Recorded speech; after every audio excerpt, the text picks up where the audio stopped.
e colocou Adão, o homem, para cuidar.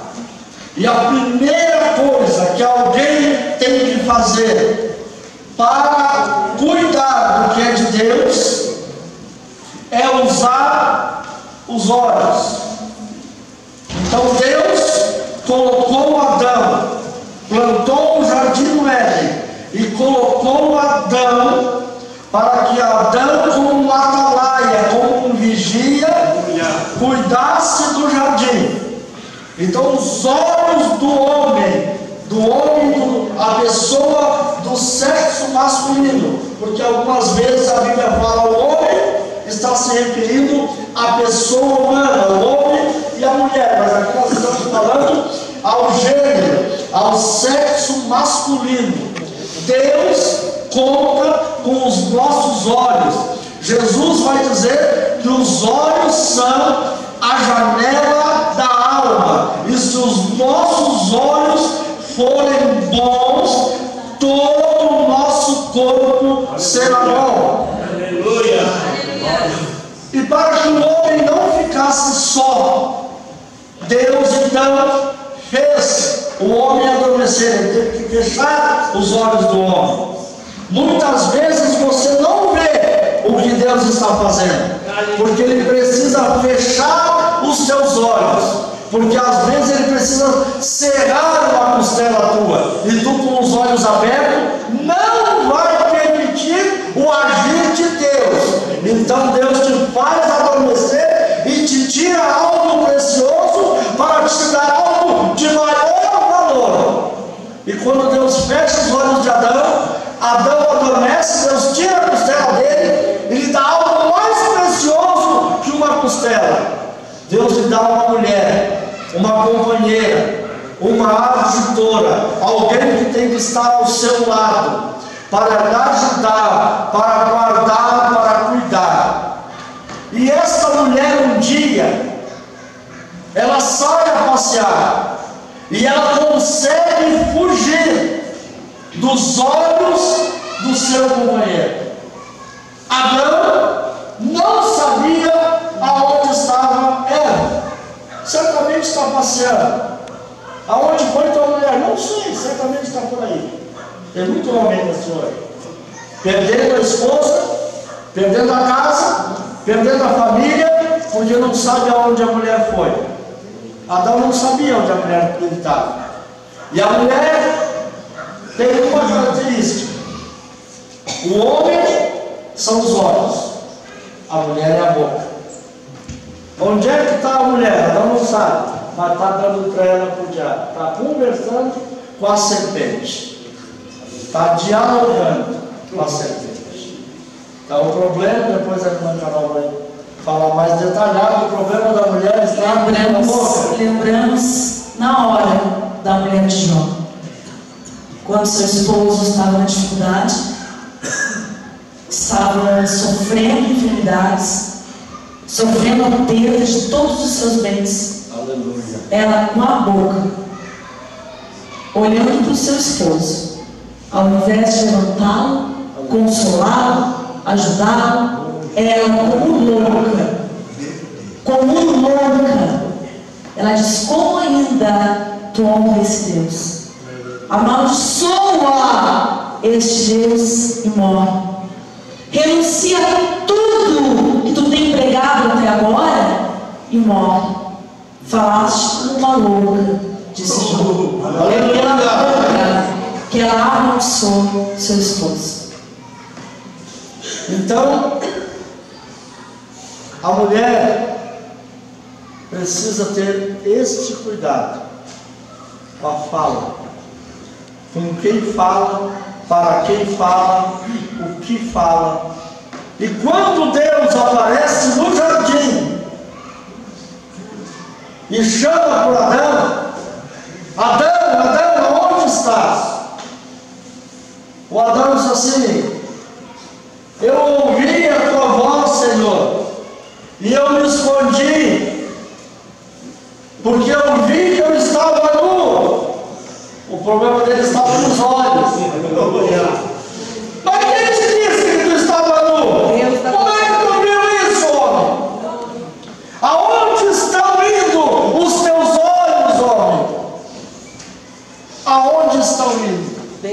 os teus olhos.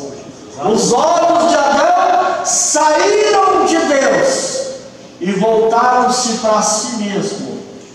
E começou a olhar o que lhe dava prazer pela vista, e renunciou às grandezas do jardim. E aí, como eles pecaram, os irmãos sabem, Deus expulsou Adão e Eva do jardim e colocou 2 querubins na porta, com espadas flamejantes de fogo. Ali só passa quem é do fogo. Então nós só vamos voltar para o jardim, só vamos voltar para o paraíso quando o Espírito Santo nos conduzir até Jesus Cristo. E Jesus disse: eu vos mandarei um outro Consolador, que vos batizará no Espírito Santo com fogo. O Espírito Santo é o fogo que nos faz passar através da espada flamejante de fogo que está na porta do paraíso. Quando a Sulamita ouve as palavras de Salomão, que ela é um jardim fechado, que ela é a esposa amada, e que ela é um manancial fechado, ela está ouvindo do seu marido, de quem ele ama, que ele viu as qualidades dela. Os olhos dele contemplaram a segurança que havia nela. Ele contemplou que havia nela uma coluna de sustentação para o casamento e para a família. E esta coluna de sustentação, irmãos, que nós podemos falar aqui, ela se chama fidelidade. E o que é fidelidade?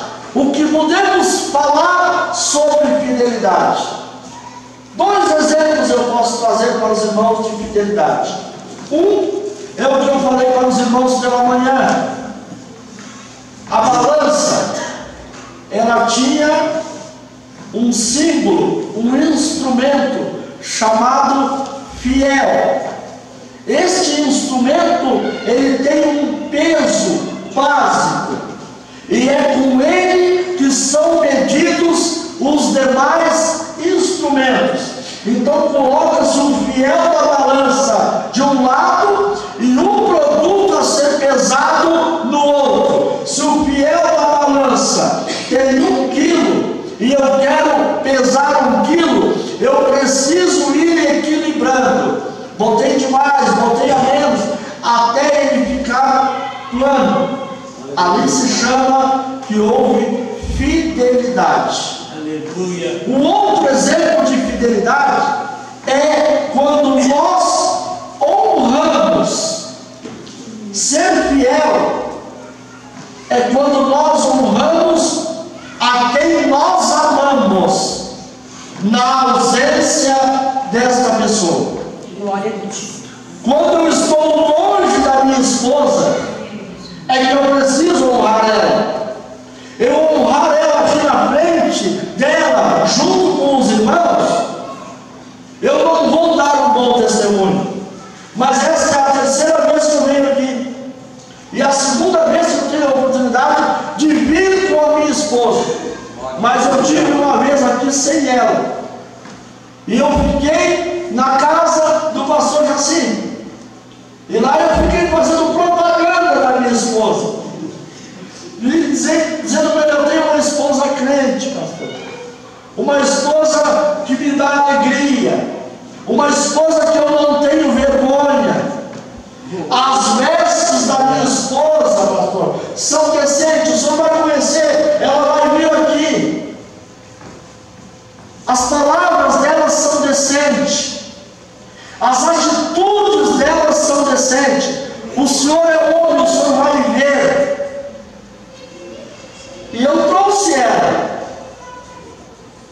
E os irmãos podem dizer, o que o irmão Marcos falou era verdade ou era mentira? A esposa dele era aquilo que ele falou ou não? Porque ela estava longe de mim, mas estava sendo fiel a mim. Eu estava longe dela e estava sendo fiel a ela, honrando uma confiança do outro.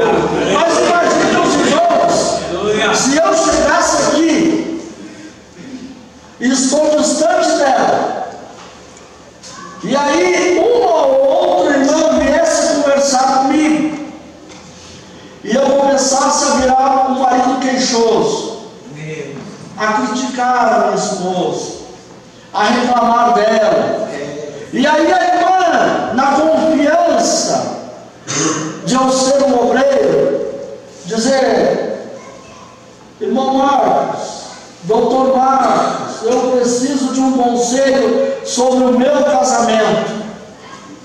E aí ela, com confiança em mim, relata os problemas, e eu uso daquela ocasião para atrair a confiança da minha esposa e para atrair a confiança do esposo daquela irmã que está distante. Eu não honro nenhum dos dois, e eu começo a dizer: não, irmã, larga esse homem, desiste dele, esquece, eu também estou com um problema, quem sabe a gente vai dar uma volta, quem sabe a gente vai conversar. E aí nós iniciamos a ser infiéis, cedemos à tentação. Provérbios vai dizer, irmãs, nós já conhecemos e já ouvimos falar de muitos provérbios que exaltam a mulher. A mulher virtuosa é como a coroa do seu marido, mas a que procede vergonhosamente é como aprodecimento dos seus ossos. Como o esposo falou, o que causa vergonha em seu esposo traz dores. E eu gostaria que a igreja entendesse aqui, como um matrimônio, como um casamento, também a noiva da igreja e o Senhor que virá buscar. Não tendo o meu esposo, talvez colocando eu como esposa, não pense só na mulher, no sexo feminino, mas pense também em nós, cristãos, mas como é que eu vou dizer, como é que nós procedemos aqui na terra com a ausência do noivo que está para chegar, como nós estamos nos comportando na espera do noivo. Aleluia! Ser fiel é na ausência do nosso prometido, do nosso escolhido. É assim que a igreja deve proceder. É dessa forma que a igreja deve ser vista. Como que a igreja do Senhor está se portando até a volta de Cristo. Ele foi, ascendeu aos céus, nos deixou um consolador, um conselheiro, aquele que nos dirige, aquele que nos orienta, aquele que nos coloca no nosso entendimento o que é correto e o que é errado. Hoje nós temos a nossa consciência, a mente de Cristo. Nós sabemos e entendemos pela palavra o que é certo e o que é errado. É simples. Meu pastor dizia, o pastor Luiz Cruz, é muito simples. É só cumprir a palavra. É simples de botar a obra. É só cumprir a palavra. Não é tão simples assim. Quando nós entendemos que o homem tem por fraqueza os seus olhos e a mulher tem por fraqueza a sua boca. Nós estávamos ouvindo um pregador e ele disse assim: eu não sei se alguém pesca aqui ou caça, já pescou ou caçou por... Nunca vocês vão ver 30 mulheres pescando, não aparece um peixe, porque elas estão ali, ó, conversando. Nunca vão ver 30 mulheres caçando, porque nós vamos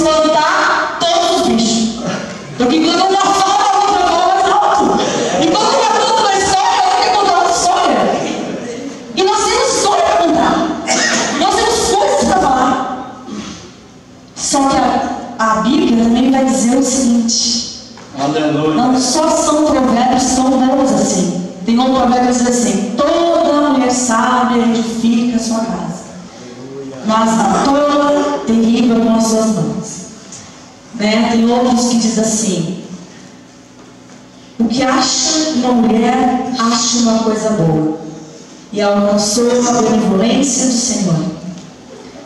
Mas a casa e a fazenda são herança dos pais, mas do Senhor vem a mulher prudente. Coisas lindas, né? Mas aqui tem eu vou dizer para as irmãs, é terrível. Provérbios 21, 19, eu não conheci, mas eu aprendi. Melhor é morar numa terra deserta do que com uma mulher rixosa e iracuda. Melhor é morar numa terra deserta do que morar com uma mulher rixosa e iracuda. Aleluia. Eu fui entender o que é uma mulher rixosa. Eu fui por muito tempo uma mulher rixosa. A mulher rixosa é aquela mulher que gosta de atormentar. Pensa numa mulher que atormenta o marido, que grita, que discute, que reclama, que provoca a ira. Meu marido está rindo já. Que provoca a ira do esposo. Essa é uma mulher rixosa. Sabe? E eu creio, se Deus está falando, e eu peço, e hoje eu já cheguei pedindo perdão para as irmãs, e peço para que elas me compreendam que tudo que nós estamos falando aqui é do que nós passamos no nosso casamento. Nós queremos ajudar outros casais a vencer as dificuldades do matrimônio, as jovens que estão aqui, que possam suportar as dificuldades do seu noivo, do seu esposo, e que possam constituir uma família que hoje o diabo tem tentado destruir dia e noite. Ele está na volta, bramando, esperando uma brecha, um olhar, uma boca maldosa, maldizente, para entrar no matrimônio e destruir aquilo que Deus criou. O matrimônio é coisa de Deus. Amém. Família é coisa de Deus. Uma mulher iracuda, eu vou passar para o meu esposo. Ela se irrita facilmente. Qualquer coisa se irrita facilmente. Eu vou contar um testemunho. Eu não quero que o meu esposo se ofenda, mas o Espírito nos ensina. Os frutos do Espírito são a paciência. E o meu esposo tinha uma faca lá em casa de churrasco, e ele pegou uma pedra de afiar faca, e ele começou a afiar com a faca. Começou a afiar, aquele barulho. E aquilo foi me irritando, que eu comecei a contar no relógio quantos minutos ele ficou, e ele ficou 8 minutos afiando a faca. Se fosse em outra época, irmãs, eu tinha ido lá e tinha a ferro dele. Aquilo foi. Mas o que acontece? Né? Nós, as mulheres, nós demonstramos a virtude da esposa. Pequenas coisas muito simples, cotidiano, no dia a dia, no servir um café, na roupa do marido. Eu posso tirar o casaco aqui, que as mangas não estão passadas. Eu tinha uma irmã que passava só a frente da camisa. As mangas não estavam passadas. Vocês vão ver que a gola está limpa. São coisas trabalhosas, mas honram o esposo. E isso reflete na esposa. Glória a Deus. Isso, irmãos, que a irmã Carol falou, é que em tudo nós temos que entender que há um trabalhar de Deus. Eu aprendi, irmãos, que se afia uma faca com 6 passadas de cada lado, e 4 passadas de chaia, 2 de cada lado para cada parte. Sabe quanto leva isso? 40 segundos. 6 passadas por um lado na pedra, 6 passadas no outro, e 2 lados na chaia, só para tirar a rebarba do aço. Eu precisava de 8 minutos? Não. Por que eu fiquei ali? Porque Deus precisava tirar o espírito de iracundo que estava nela. Não era ela que ia no quarto, era o Espírito Santo trabalhando na vida dela. Isso te irrita, mas tu vai ouvir 8 minutos uma parte lá para o lado e para o outro em cima da outra. Sabe por quê? Porque é fruto do Espírito a paciência. Mas a contenda, a briga é obra da carne. E eu não sei, mas eu creio nas atuações do mundo espiritual. Assim como o diabo se apresentou para Jó e disse, para Deus, e disse: Jó só é fiel a ti porque tu dá tudo o que ele quer. Ele tem tudo o que tu deu. Deixa eu tirar tudo. Deixa eu tocar na família, deixa eu tocar em tudo. E Deus disse: toca em tudo, só não toca na família. Eu acredito que o diabo chegou e disse: Deus, o irmão Marcos e a irmã Carol estão vivendo um momento muito lindo no casamento deles. Eles estão em paz, eles estão bem, porque eles estão vivendo em harmonia dentro da igreja, estão vivendo em harmonia com os filhos, estão felizes com os netos, estão bem no trabalho, está tudo dando certo. Me concede 8 minutos do domingo de tarde para me tirar a paciência dessa mulher, me coloca uma faca na mão daquele homem e uma pedra. E Deus diz: pode ir, que eu vou confiar na irmã Carol. Ela vai pegar o revólver, ela vai fazer de tudo, mas não vai se virar. Como é triste para o esposo de uma mulher virada, né? Imagina se fosse lá e brigasse com ele. E tem outra, o último provérbio que fala com o que ele compara a mulher rixosa. Antes era uma terra assim. O que adianta, irmãos, né? Tu ter terras e elas não produzirem frutos. Aqui quantas terras nós temos, pastor? Nós somos terra. Foi plantada a semente e aí nós estamos produzindo os frutos. Quando a gente prega para alguém, aí não nasce nada, é uma terra seca, é triste. E é assim que Deus nos comparou. E Ele comparou também com uma coisa que irrita muito, que é o gotejar contínuo no dia de uma grande chuva, é a mulher rixosa. Um e o outro são semelhantes. Provérbios 27, 13. Sabe aquele barulhinho? Da goteira? É assim que o homem se sente quando a gente está ali, ó. É culpa tua.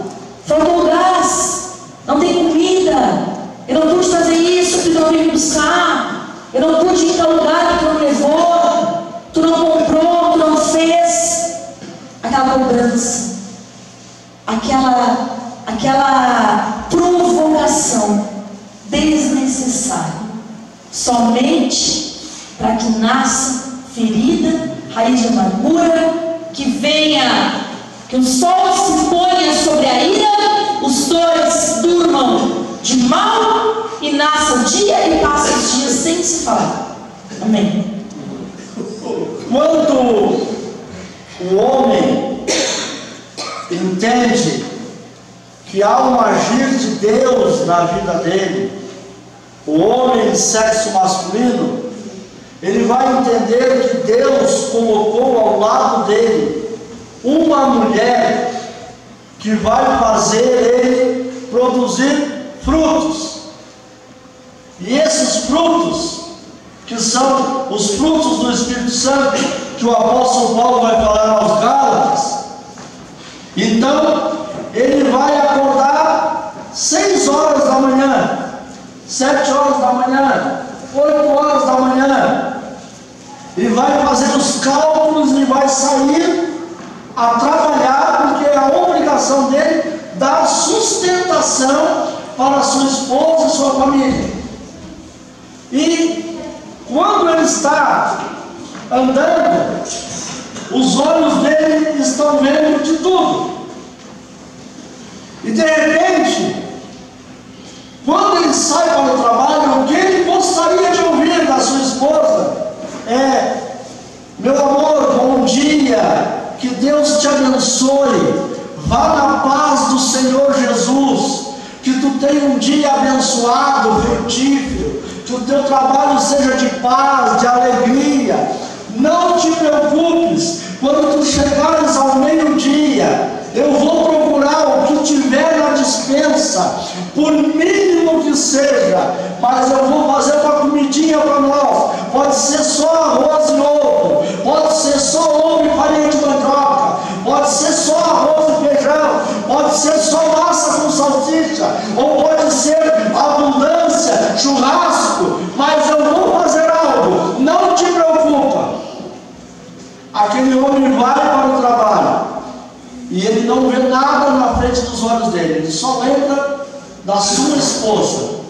Deus, ajuda ele que chegue rápido no meio-dia, porque eu quero voltar para casa, eu quero ver a minha amada, eu quero abraçar ela, eu quero beijar ela, eu quero estar com ela, eu quero matar a saudade. Mas quando ele acorda, a mulher não dá bom dia, não deseja que o trabalho seja bom, não faz um café para ele, não conversa com ele, e antes de ele sair, ela grita lá da cama, ainda deitada: não tem carne, tu vai comer o quê? Ele já sai. Acontece ou não acontece? Acontece.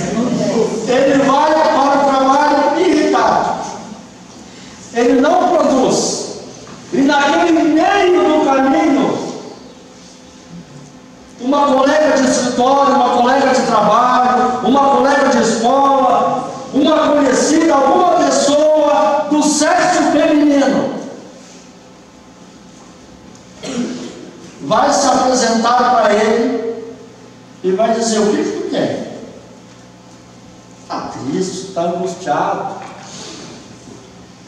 tu não é assim, tu é uma pessoa mais alegre. Não, problema, não, mas me fala. E aí o diabo bota na mente daquela mulher, é a tua esposa, né? E aí ele começa a olhar para aquela mulher, não como uma conselheira, mas os olhos dele são tentados. Os olhos do homem são tentados. E ela diz assim: tu trabalha todos os dias,